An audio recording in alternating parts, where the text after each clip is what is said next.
बेटी अब बस भी करो, मुझे जाना है। मगर पापा, बाहर तो बारिश हो रही है।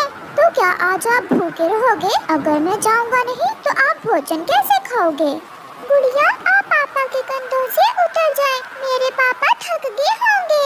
ओए होए होए, मेरे पापा, पापा मेरे भी हैं। अच्छा बच्चों, आप अपने पापा को जाने दें, देर हो रही है इन्हें। फिर गुड़िया अपने पापा के कंधों से उतर जाती है और पापा चिड़िया अपने परिवार के लिए भोजन लेने चला जाता है। तेज बारिश में पापा चिड़िया को उड़ने में बहुत मुश्किल हो रही थी और वो एक घने पेड़ के नीचे थोड़ी देर बैठ जाता है। ये बारिश तो अभी रुकने वाली नहीं, मेरे बच्चे भूखे होंगे, मुझे इस बारिश में ही जाना होगा। अपने बच्चों का सोचकर पापा चिड़िया फिर से उड़ता है। बारिश के कारण दूर तक देखना बहुत मुश्किल था, इसलिए पापा चिड़िया पेड़ों से ऊपर उड़ रहा था। हवा तेज हो जाती है जो पापा चिड़िया को कभी ऊपर तो कभी नीचे धकेल रही थी। काफी देर के बाद बारिश थम जाती है और मौसम साफ हो जाता है। पापा चिड़िया को भी एक फलदार पेड़ दिख जाता है। ये मीठा फल देखकर गुड़िया तो बहुत खुश होगी। फिर पापा चिड़िया उस पेड़ से 3 फल तोड़ लेता है। वाह रे चील, तेरी किस्मत, ऐसे ठंडे ठंडे मौसम में गरम गरम मांस, आज तो मजा ही आ जाएगा। ऐसा सोचकर वो दुष्ट चील उड़ती है और पापा चिड़िया के पास जाती है। मुझे जाने दो, मेरे बच्चे भूखे हैं। मैं भी तो भूखी हूँ, अगर तुम्हें जाने दूँ तो मेरा पेट कैसे भरेगा? चील हमला करती है। पापा चिड़िया भी मुकाबला करता है। वो अपने परिवार के लिए जीना चाहता था, वो किसी भी सूरत मरना नहीं चाहता था। चील थक जाती है और थक कर भाग जाती है। पापा चील बहुत घायल हो गया था, इसलिए वो गिर जाता है। उसके पंख से खून बह रहा था। थोड़ी देर बाद मिट्ठू पापा चिड़िया को गिरा हुआ देखकर वहाँ आता है। ये कैसे हुआ? ये सब कैसे हुआ? मेरी सांसें रुक रही हैं। मिट्ठू, आप ये फल मेरे बच्चों को दे देना और उनसे कहना कि अब आपके पापा कभी लौट कर नहीं आएंगे। उनसे कहना कि आपके पापा आपसे बहुत सारी बातें करना चाहते थे, मगर समय नहीं है।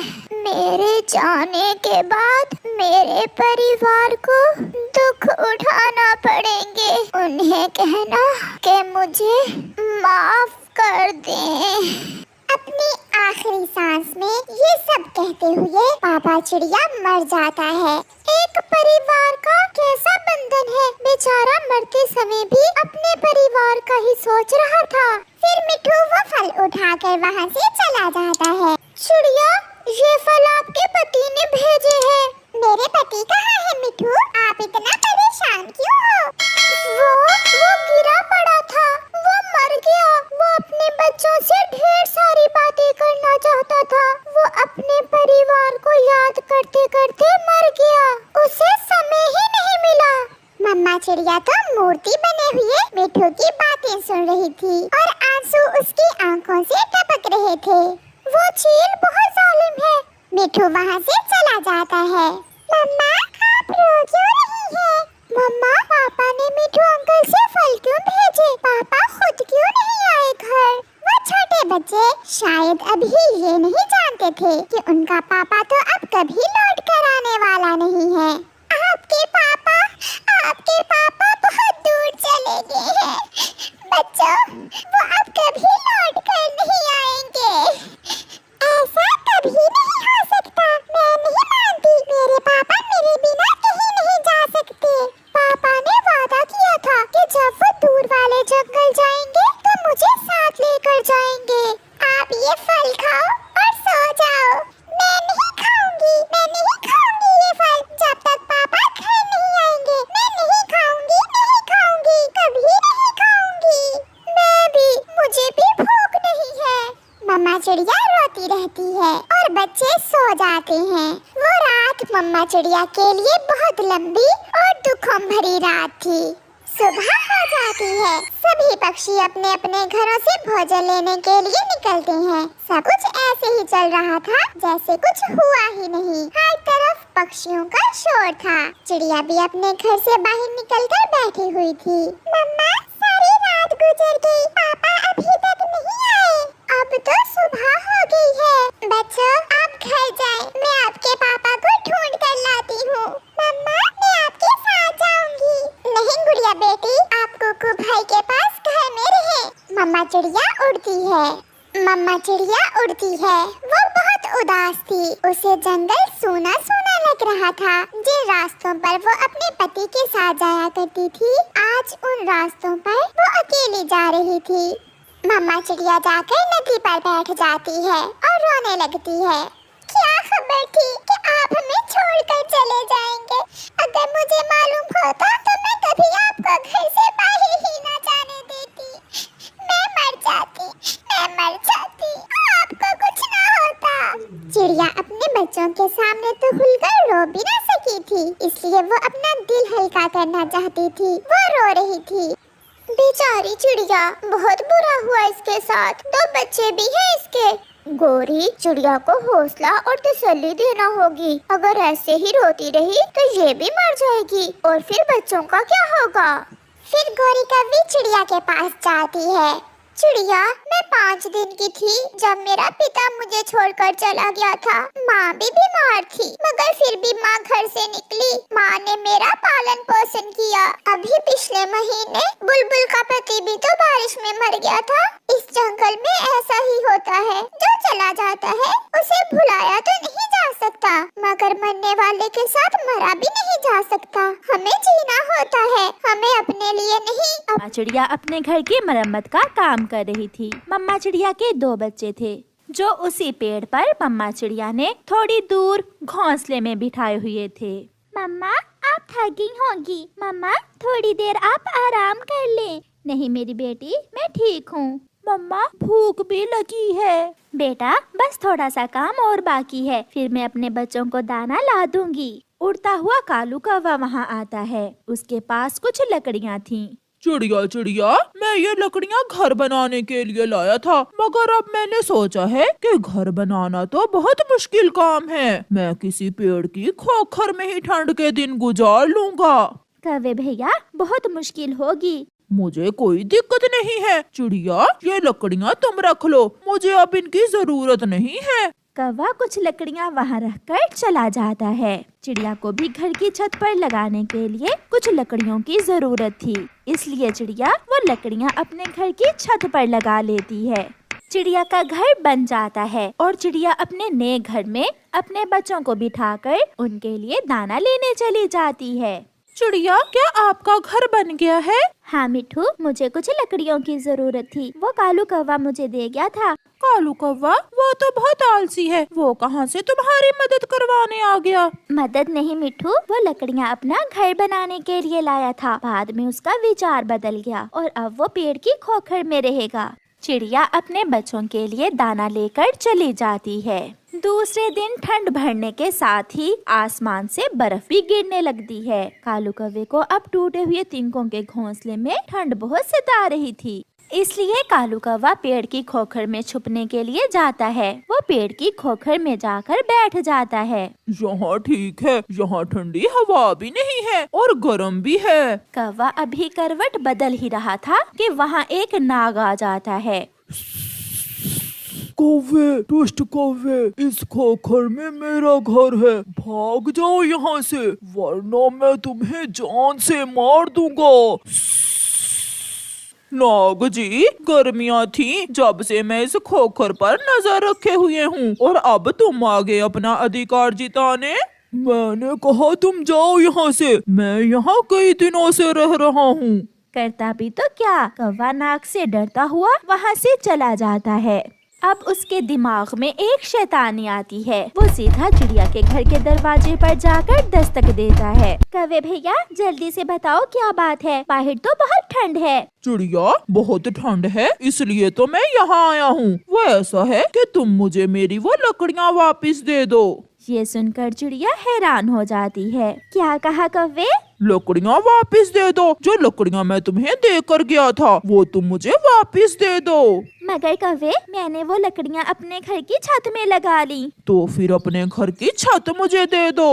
कौवे, शर्म करो, घर की छत तुम्हें देकर मैं कहाँ जाऊंगी। चिड़िया, जो भी है मुझे मेरी लकड़ियाँ वापस लेनी है।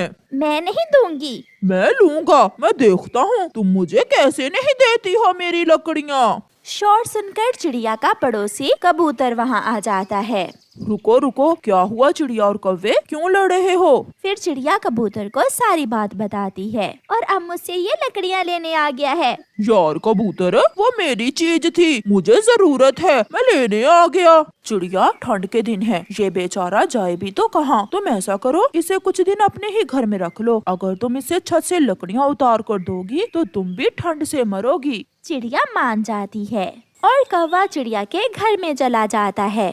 वहाँ उस कोने में रखो अपना घोंसला और हाँ, हमसे ज्यादा फजूल बातें न करना। बच्चे बहुत हैरान होकर कालू कौवे को देख रहे थे। मुझे तो नींद आ रही है, मैं तो चला सोने। कौवा सो जाता है। दूसरे दिन जब कौवा उठता है तो चिड़िया घर में नहीं थी और उसके बच्चे दाना खा रहे थे। कौवे को भी जोरों की भूख लगी हुई थी। कौवा बच्चों के पास जाता है। बच्चों, खेल खेलें? हाँ, खेलते हैं अंकल। तो फिर अपनी आंखें बंद करो, मैं तुम्हें बंदर बनकर दिखाता हूँ। ये सुनकर बच्चे हंसने लग जाते हैं। बच्चे अपनी आंखें बंद करते हैं और कालू कौवा जल्दी से उनका दाना उठाकर खा जाता है। कौवे अंकल, अब आंखें खोल ले। कल बनूंगा मैं बंदर। आज मुझे भूल गया कि बंदर कैसे बनते हैं। फिर कौवा चुपके से जाकर अपने घोंसले में लेट जाता है। कबूतर भैया, आपने तो मेरे गले मुसीबत ही डाल दी है। वो कालू का बच्चा सारी रात जोरों से खराटे मारता रहता है और मुझे सोने भी नहीं देता है। चिड़िया, गलती तुम्हारी है, तुमने उस बुरे कौवे से लकड़ियाँ क्यों ली? हाँ कबूतर, मुझसे भी गलती हो गई। उस शाम चिड़िया अपने घर में गरम गरम खिचड़ी बनाती है। कोने में बैठा हुआ कौवा चिड़िया को गौर गौर से देख रहा था। गंध तो कमाल की है। चिड़िया, क्या बना रही हो? आज मैं अपने बच्चों के लिए खिचड़ी बना रही। जब खिचड़ी बन जाती है तो चिड़िया एक बर्तन में थोड़ी सी खिचड़ी डालकर कौवे को दे देती है। अभी गर्म है, ठंडी करके खाना कौवे। चिड़िया, तुम बहुत अच्छी हो। मगर तुम बहुत बुरे हो, मुफ्त में ही मेरे गले पड़ गए हो। फिर कौवा मजे मजे से खिचड़ी खा लेता है। चिड़िया के बच्चे भी खिचड़ी खा लेते हैं। पर थी कौवे, शुक्र करो तुम मेरे घर में हो, अगर बाहर होते तो अब तक तुम मर गए होते। चिड़िया, भोजन मुझे तुम दे देती हो, मुझे बाहर जाने की जरूरत ही क्या है। सब सो जाते हैं मगर कालू कौवे का ध्यान तो खिचड़ी की तरफ ही था। वो आहिस्ता से उठता है और हंडिया से जाकर खिचड़ी खाने लगता है। चिड़िया की भी आंख खुल जाती है। दुष्ट कौवे, बेशरम, ये थोड़ी सी खिचड़ी मैंने अपने बच्चों के नाश्ते के लिए रखी थी और तुम इसे चट करके हो। अब मैं तुम्हें अपने घर में कभी नहीं रखूंगी। मुफ्त में नहीं रह रहा, घर की छत मेरी लकड़ियों से बनी हुई है। हाँ। फिर दूसरे दिन चिड़िया मिट्ठू के पास जाती है और मिट्ठू से कहती है, मिट्ठू, आज तुम मेरे साथ आओ, हम पहाड़ों वाले जंगल से सूखी लकड़ियाँ लेकर आएंगे। मगर चिड़िया, मेरे पास ये लकड़ियाँ हैं, तुम ये लकड़ियाँ ले जाओ, ये मजबूत भी हैं और सूखी भी। चिड़िया वो लकड़ियाँ ले जाती है। कौवा नदी पर पानी पीने गया हुआ था। चिड़िया घर की छत से कौवे की दी हुई सारी लकड़ियाँ उतारती है और वहाँ मिट्ठू से लाई हुई लकड़ियाँ लगाने लगती है।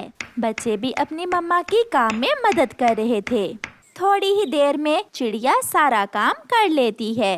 अब आएगा मजा। वो कौवा रहता भी है, खाता भी है और फिर भी चोरियां करता है। अब मरेगा वो ठंड में। कौवा भी आ जाता है। वो दस्तक देता है। चिड़िया, दरवाजा खोलो। चिड़िया, मैंने घर की छत बदल ली है, बाहर तुम्हारी लकड़ियों की गठरी पड़ी है, वो उठाओ और चलते बनो यहाँ से। ये सुनकर कौवा हैरान हो जाता है मगर अब वो कुछ भी नहीं कर सकता था क्योंकि चिड़िया ने उसकी लकड़ियाँ उसे लुटा दी थीं। फिर कौवा वो लकड़ियाँ उठाकर ठंडे ठंडे मौसम में कभी इधर जाता तो कभी उधर। ऐसे ही रात हो जाती है और कौवा ठंडी रात में उन लकड़ियों पर बैठा हुआ रो रहा था। वो सोच रहा था कि अगर वो चिड़िया के घर में चोरियां ना करता तो कितने मजे से वहाँ रह सकता था। बच्चों, मैं नदी पर जा रही हूँ, एक दूसरे का ध्यान रखना। मम्मा चिड़िया अपने बच्चों को समझाकर नदी पर चली जाती है। मम्मा के जाते ही कुकू भागकर टीवी का रिमोट उठा लेता है। आज टीवी का रिमोट मैं लूंगा, आज मेरी पसंद का कार्टून देखेंगे। मैं लूंगी, आज रिमोट मैं लूंगी। मम्मा ने कहा था टीवी के रिमोट को कुकू हाथ न लगाए। मैं चिड़िया की कहानी देखूंगा। नहीं, मैं बादल वाले कार्टून देखूंगी। दोनों बहन भाई एक दूसरे से रिमोट छीन रहे थे कि गिरकर टीवी का रिमोट टूट जाता है। गुड़िया, ये क्या किया तुमने टीवी का रिमोट तोड़ दिया है। रिमोट तुमने तोड़ा है, मैं बताऊंगी कुकू, मैं तुम्हारा मम्मा को बताऊंगी, तुम ही ने रिमोट तोड़ा है। गुड़िया, मम्मा दोनों की पिटाई करेंगी। फिर दोनों बहन भाई परेशान हो